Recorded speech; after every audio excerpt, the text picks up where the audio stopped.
नमस्कार, the news now के सवाल जवाब में आप सभी का स्वागत है और मैं हूं आपके साथ तारिका महाजन। कई राजनीतिक दल जो है वो आगामी चुनाव जम्मू कश्मीर में जो है वो करवाने की मांग कर रहे हैं और उनका ये कहना है कि जल्द से जल्द जम्मू कश्मीर में जो है आगामी चुनाव करवाए जाए। वहीं अगर हम दूसरी तरफ बात करें तो जम्मू कश्मीर में 4 महीने में विधानसभा चुनाव होने की संभावना है। विपक्ष की हर चुनौती के लिए तैयार है भाजपा, ये कहना है तरुण चुग का। तो चलिए, इस वक्त हमारे साथ फोन लाइन के माध्यम से जुड़ चुकी हैं आम आदमी पार्टी की जम्मू कश्मीर यूटी की वुमेन विंग की प्रेसिडेंट नम्रता शर्मा। नमस्कार आपका हमारे इस कार्यक्रम में। नमस्कार तारिका। जैसे कि हमने भी बताया है कि जैसे जम्मू कश्मीर में विपक्षी दलों द्वारा जो है वो भाजपा पर बार बार निशाना साधा जा रहा है आगामी चुनावों को लेकर, तो इस पे आप अपनी क्या प्रतिक्रिया जो है वो देंगी? तारिका, बहुत समय हो गया। अब 2014 के बाद यहाँ चुनाव नहीं हुए। 2018 से हमारी असेंबली भंग है। यहाँ पॉपुलर गवर्नमेंट के नाम पे आज कुछ भी नजर नहीं आता। जिस तरह से अफसरशाही आज सिर चढ़ के बोल रही है, जम्मू के लोगों की आवाज सुनने वाला, जम्मू कश्मीर की आवाज सुनने वाला यहाँ कोई नहीं है। हम बहुत देर से मांग कर रहे हैं कि यहाँ पॉपुलर गवर्नमेंट होनी चाहिए और सरकार को चुनाव के लिए जाना चाहिए, पर भाजपा अपनी खिसकती हुई जमीन देखकर यहाँ चुनाव नहीं करवा रही है। हमने पिछले दिनों बयान सुना तरुण चुग जी का, जो इस वक्त दौरे पे थे, कि वो 3-4 महीने के अंदर चुनाव कराएंगे। हम स्वागत करते हैं कि अगर वो चुनाव करवाएं इतनी जल्दी, पर उनकी मंशा लगती नहीं है। जिस तरह से वो हमेशा से कभी सिक्योरिटी को रीजन बना के, कभी वो इलेक्शन कमीशन को कहते हैं कि चुनाव इलेक्शन कमीशन ने कराने हैं। अगर चुनाव इलेक्शन कमीशन ने करवाने हैं तो फिर तरुण जी की ये बयान कैसे दे सकते हैं? तो इससे साफ पता चलता है कि कहीं ना कहीं मेलाइन इंटेंशन है सरकार की।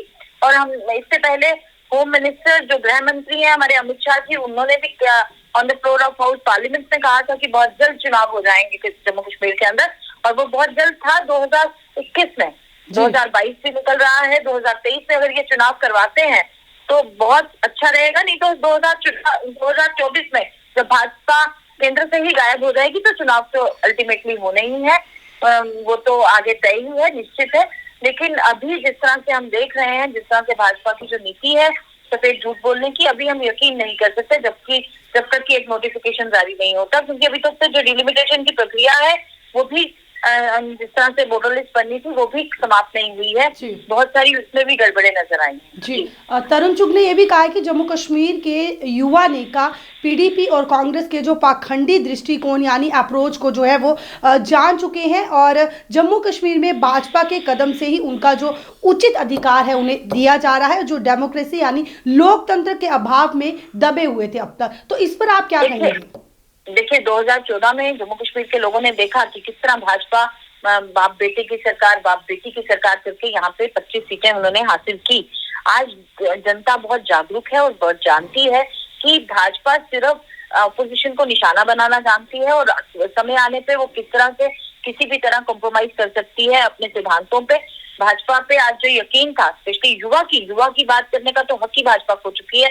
जिस तरह के एक के बाद एक लिस्टिंग क्रैश करनी पड़ी, आप देखिए अभी रिसेंटली जेके पीएसआई की भी लिस्ट क्रैश करनी पड़ी। जिस तरह से इन्होंने एक डिफॉल्ट जो एपटेक कंपनी थी जिसको डीबार किया गया था, उसी को इन्होंने पेपर लेने के लिए दे दिए थे। तो कोई चेक एंड बैलेंसेस नहीं है, कोई आप कहो कि कोई पारदर्शिता हो, वो नहीं है। और युवा इस वक्त बिल्कुल हताश है। नौकरियों के नाम पे ये 2 करोड़ नौकरियां इन्होंने हर वर्ष देने का वादा किया था, जिसके हिसाब से जम्मू कश्मीर का हक भी 4 लाख तकरीबन नौकरियों का हर वर्ष बनता था।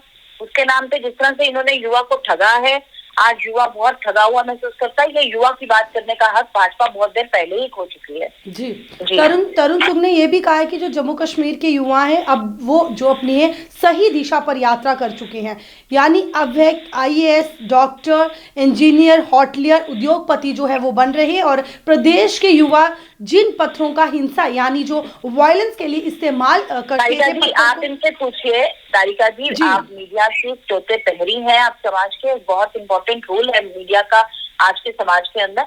आप इनसे पूछिए कि अगर जम्मू कश्मीर के युवा की ये बात करते हैं, जम्मू कश्मीर का जो ऑफिसर है उसको इन्होंने बाहर वनवास के लिए क्यों भेज दिया है? यहाँ ये जो कहते हैं कि जम्मू कश्मीर का मुख्यमंत्री होगा, जम्मू का मुख्यमंत्री होगा, वो जम्मू के ऑफिसर्स को भी यहाँ तैनात ना कर पाया। इतनी नालायकी है भाजपा की। यहाँ हमारा अपना एलजी ना होना, हमारे अपने एडवाइजर्स ना होना, ये जम्मू कश्मीर के लोगों के लिए क्या करेंगे? इनकी नालायकी है। जम्मू कश्मीर के लीडर जो भाजपा के हैं वो सामने इससे नजर आती है जब एडवाइजर्स तक हम जम्मू कश्मीर के ना दे पाए। तो ये झूठी पार्टी है, बहुत ही झूठ बोलती है और आज युवा बहुत जागरूक है और समय आने पे वो इनको इनका चेहरा दिखाएगा। तरुण चुग ने तो ये भी कहा है कि जैसे कश्मीर घाटी में जो युवा होते थे वो पत्थरों का सहारा लेते थे, लेकिन जब से भाजपा जो है वो आई है जम्मू कश्मीर में तब से ही। तारिका जी आपने कल का देखा किस तरह से यहाँ आके अटैक हुआ और कल भी 3 मिलिटेंट्स जो हमारी पुलिस ने बड़ी ब्रेवरी से हमारे इस तरह से जो आज भी इन्फिल्ट्रेशन है पाक द्वारा, क्योंकि पाक के नापाक इरादे जो है वो हम सब जानते हैं पाकिस्तान के, और जिस तरह से इन्फिल्ट्रेशन आज भी जारी है, कहीं ना कहीं ये प्रश्न चिन्ह है सरकार के ऊपर कि जो कहती है कि हमने यहाँ से नोटबंदी के बाद हमने यहाँ से जी बिल्कुल आतंकवाद को खत्म कर दिया है। आज जिस तरह से एक के बाद हम जम्मू के अंदर इस तरह से हमले देख रहे हैं, ये अपने आप एक चिंता का विषय है। जी हम इस पर और आपसे ये जानकारी लेते रहेंगे चुनावों को लेकर, और तरुण चुग ने क्या कहा है उससे भी, उनके लिए भी हम आपसे जो है सवाल जो है पूछते रहेंगे। जम्मू कश्मीर में भाजपा के कदम से ये कहना है तरुण चुग का कि उनका ये कहना है कि भाजपा के कदम से जो है एक उचित जो अधिकार है वो युवाओं को दिया जा रहा है। और जैसे कि मैंने पहले भी बताया कि उन्होंने ये कहा है कि घाटी में पहले जो युवा थे वो पत्थरों का सहारा लेते थे, लेकिन आज उनके हाथों में जो है वो कलम दिखती है। इस पर भी हमारे दर्शकों को आप जानकारी दें। जी, आज उनके हाथ में पत्थर नहीं है, उनके हाथ में कलम दिखती है। उनके कलम दिखने के बाद उनको आपने पहुंचाया कहाँ है, नौकरी दी है? आज आप जिस तरह का आप महसूस करिए कि आज जो लोगों के अंदर रोष है, मैं आज जम्मू के युवा के अंदर जो रोष है, ये बदलाव के रूप में भी चुनाव कराते हैं, आपको नजर आएगा। पत्थर ना होना, ये ना करना, ये सिर्फ इनके जो बातें हैं, आप समझ सकते हैं कि आज भी जो वहां पे जिस तरह से लोगों के मन में आज रोष है भाजपा के लिए, खाली कश्मीर घाटी के अंदर की मैं बात नहीं करती, मैं जम्मू के लोगों की बात करती हूँ जो बिल्कुल देशभक्त लोग हैं। आज उनके अंदर भी एक रोष है भाजपा के लिए, क्योंकि वो जानते हैं कि जो वादे करके भाजपा सत्ता में आई थी उन वादों पे वो बिल्कुल भी खरा नहीं होती और सिर्फ सफेद झूठ बोला है। आज लोग थका हुआ महसूस करते हैं, किसी भी हिसाब से, किसी भी आप एस्पेक्ट में लीजिए, हर एस्पेक्ट में भाजपा ने झूठ बोला है। चाहे आप स्मार्ट सिटी की बात कर लीजिए, चाहे कोई और बात कर लीजिए, हर दावे उनको झूठे नजर आते हैं। जी, अगर हम बात करें और करप्शन का आज बोलबाला है, आज बाबूशाही का बोलबाला है, आज ब्यूरोक्रेसी का बोलबाला है। कहीं आपको नजर नहीं आता कि कोई भी जो है अकाउंटेबल किया जा सके किसी चीज के लिए। जी नम्रता जी, तरुण चुग ने ये भी कहा है कि हर कोई ये सवाल कर रहा है कि जब दोनों नेता सत्ता में थे, यानी उन्होंने मुफ्ती सईद की बात कही थी जो इस वक्त नहीं रहे हैं, उन्होंने उन पे भी निशाना साधा है, उन्होंने उमर अब्दुल्ला पे भी निशाना साधा है कि बार बार जो है कश्मीरी पंडित है उनको लेकर के बात कर रहे हैं। लेकिन जब इनकी सरकार सत्ता में थी तब इन्होंने ये बातें, ये सवाल जो है क्यों नहीं किए। रही बात माइग्रेशन की, तो उस वक्त माइग्रेशन कैसे हो गई थी कश्मीरी पंडितों की, तो इस पर भी आप जानकारी दीजिए। जी तारिका जी, इनको याद करवाइए कि किसका शासन था तब केंद्र के अंदर जब ये प्लान हुआ था कश्मीरी पंडित का। जब गवर्नर साहब यहाँ आए थे जी, तो किसकी सरकार थी केंद्र के अंदर? तो ये सब जो आज भी जो इनको सेहरा अगर ये लेना चाहते हैं कश्मीरी पंडित का, कश्मीरी पंडित को शुरू से बेचते आए हैं पूरे देश भर के अंदर, लेकिन क्या ये विस्थापितों को आज भी स्थापित कर पाए हैं कश्मीर के अंदर? क्या उनके लिए वहां पे सेफ प्लेस बना पाए हैं कश्मीर के अंदर? आज भी जिस तरह से कश्मीरी पंडित समाज जो वहां पे पोस्टेड था, जो वहां नौकरी कर रहा था, आज किस तरह से अनसेफ होके, किस तरह से टारगेट किलिंग के जम्मू आके बैठा है। और एक असंवेदनशील बयान आता है गवर्नर साहब का कि no pay no work, no work no pay, मतलब आपको मौत के डरे बिना आपको वहां नौकरी करनी होगी, हम आपकी सुरक्षा के लिए कुछ नहीं कर सकती सरकार, और तभी आपको तनख्वाह मिलेगी। बहुत शर्मनाक बयान है। मुझे लगता है इसकी जितनी निंदा की जाए उतनी कम है। इससे पता चलता है कि इनकी संवेदनाएं कश्मीरी पंडित समाज के साथ नहीं है, सिर्फ इनका मतलब सिर्फ कश्मीरी पंडित समाज को बरगलाना और उनको एक सिर्फ उनको जिस तरह से शुरू से ठगते आए हैं, ठगना 2014 से ये केंद्र के अंदर सरकार में है। इनकी मंशा साफ झलकती है। 8 साल से इन्होंने कुछ नहीं किया कश्मीरी पंडित समाज के लिए। ये कहते थे हम वहाँ सैनिक कॉलोनी बनाएंगे, क्या इन्होंने बनाई? क्या ये कहते थे हम उनके लिए वहाँ एक अलग से सेफ हेवन बनाएंगे, क्या इन्होंने बनाया? ये नाकामयाब हैं हर फ्रंट पे। और आज अपनी खिसकती जमीन देख के ये उल्टे सीधे बयान देते हैं और ये क्यों भूल जाते हैं कि 2014 में यही महबूबा मुफ्ती और यही मुफ्ती मोहम्मद सईद थे जिनके साथ इन्होंने हाथ मिलाया और सरकार दी। इन्होंने ही उन्हें तब जब आपको याद होगा जो मुफ्ती केस था जिसमें इन्होंने बहुत सारे उग्रवादियों को छोड़ा था, तब कौन मुफ्ती मोहम्मद सईद किसकी सरकार में मंत्री थे?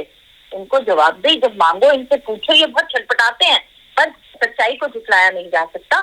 यही उमर अब्दुल्ला उन्हीं की सरकार में तो विदेश मंत्री थे।